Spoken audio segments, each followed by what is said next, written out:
साधु और विधवा औरत की रहस्यमयी कहानी। सर्दी की ठंडी रात में घना जंगल और घने पेड़ों के बीच एक कुटिया थी। उस कुटिया में एक साधु ध्यान में लीन था।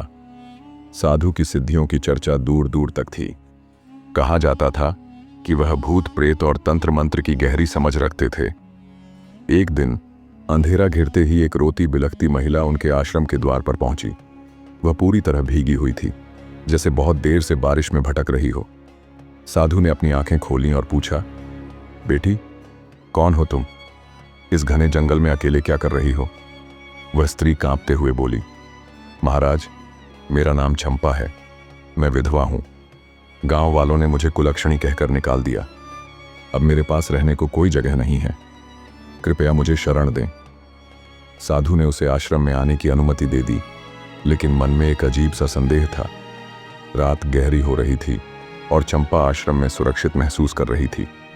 मगर जैसे ही आधी रात हुई, साधु ने देखा कि चंपा के पैरों की परछाई नहीं पड़ रही थी। वह चौंक उठे।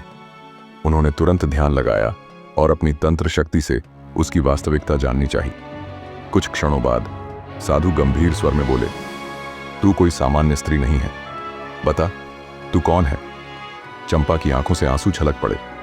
वह बोली, महाराज, मैं एक भटकती आत्मा हूं। वर्षों पहले मेरे पति की हत्या कर दी गई थी और मुझे डायन कहकर गांव वालों ने जिंदा जला दिया। मेरी आत्मा बदला लेने के लिए भटक रही है।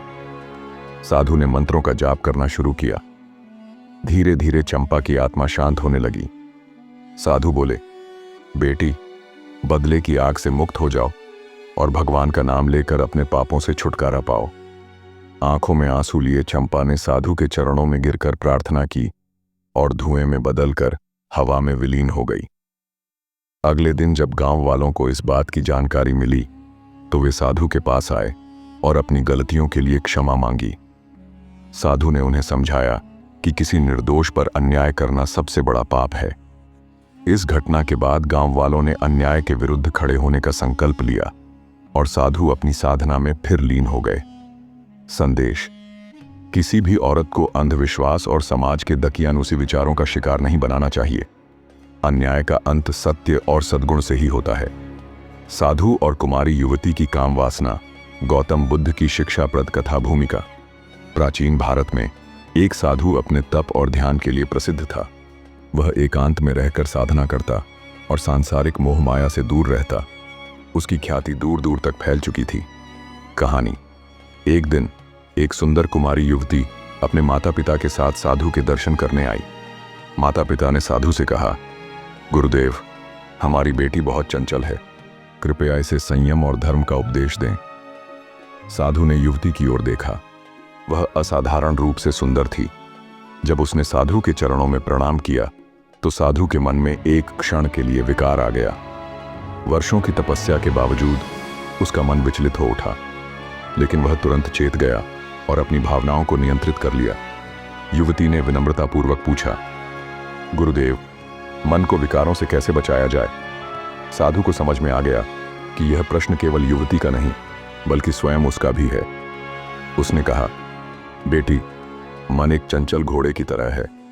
जब हम किसी चीज की इच्छा करते हैं तो वह और अधिक बढ़ती जाती है, लेकिन जब हम इसे देखने और स्वीकार करने का अभ्यास करते हैं तो यह स्वयं शांत हो जाता है।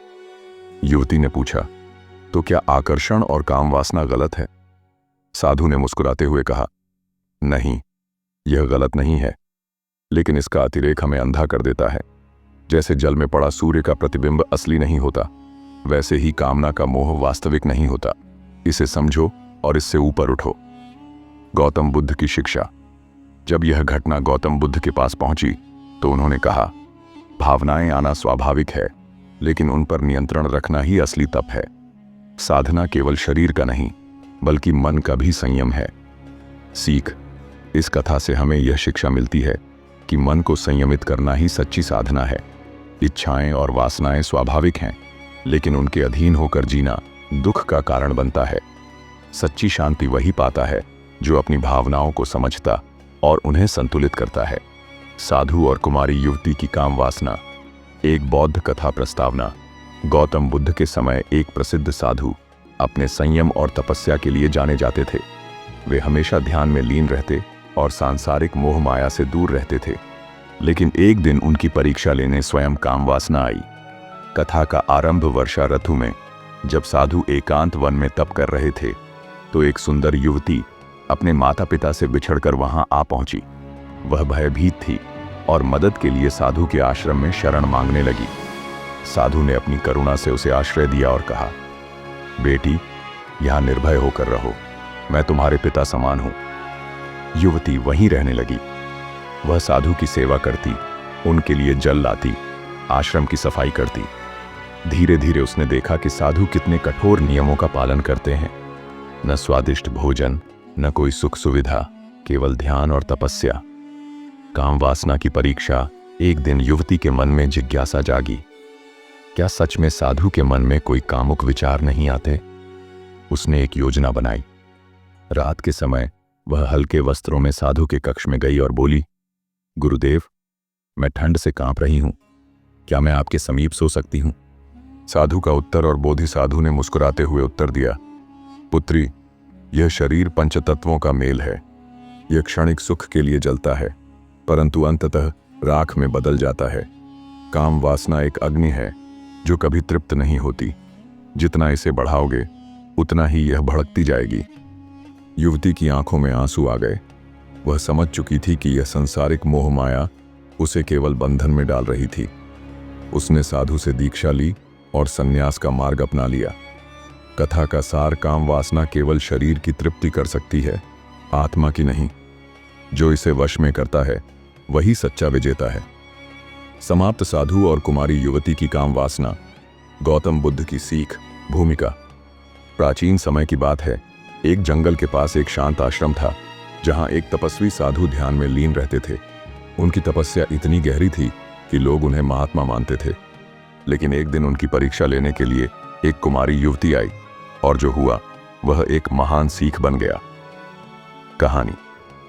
गंगा तट के पास बसे आश्रम में महात्मा सिद्धार्थ ध्यान में मग्न थे। उनकी ख्याति दूर दूर तक फैली थी। एक दिन एक धनी व्यापारी की बेटी सुंदरी उनके बारे में सुनकर वहां पहुंची। वह अपूर्व सौंदर्य की धनी थी, परंतु उसका हृदय प्रश्नों से भरा था। क्या सच में साधु काम वासना से मुक्त हो सकते हैं? उसने सोचा। उसने यह परीक्षा लेने की ठानी। वह साधु के पास जाकर बोली, महात्मा, मैं भी सत्य की खोज में आई हूं, कृपया मुझे भी अपने पास रख लीजिए। महात्मा ने उसकी बात सुनकर कहा, बेटी, आत्मज्ञान का मार्ग कठिन है। इसका कोई संबंध शरीर से नहीं, मन की शुद्धि से है। लेकिन सुंदरी ने हार नहीं मानी। वह प्रतिदिन भिन्न भिन्न रूपों में सज धज कर उनके पास आती, कोमल शब्दों में बात करती और कई बार समीप बैठने की चेष्टा करती। महात्मा उसकी परीक्षा को समझ चुके थे। एक दिन उन्होंने सुंदरी से कहा, बेटी, तुम जिस आकर्षण को प्रेम समझ रही हो वह मात्र एक भ्रम है। तन की सुंदरता नश्वर है, लेकिन आत्मा अमर है। यह कहकर उन्होंने सुंदरी को एक बासी फल दिया और पूछा, क्या तुम इसे खाओगी? सुंदरी ने नाक सिकोड़ी, यह तो सड़ चुका है। महात्मा मुस्कुराए, यही शरीर का हाल होगा, यह भी समय के साथ नष्ट हो जाएगा।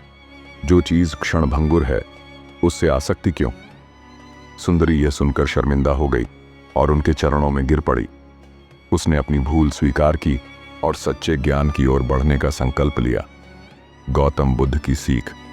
जब यह प्रसंग गौतम बुद्ध तक पहुंचा तो उन्होंने कहा, काम वासना मन की एक लहर मात्र है जो सम्यक दृष्टि से विलीन हो सकती है। जो व्यक्ति इसे नियंत्रित कर लेता है वही सच्ची शांति को प्राप्त करता है। निष्कर्ष।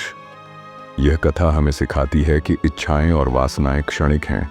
जो व्यक्ति इन्हें जीत लेता है वही सच्चे सुख और आत्मज्ञान को प्राप्त कर सकता है।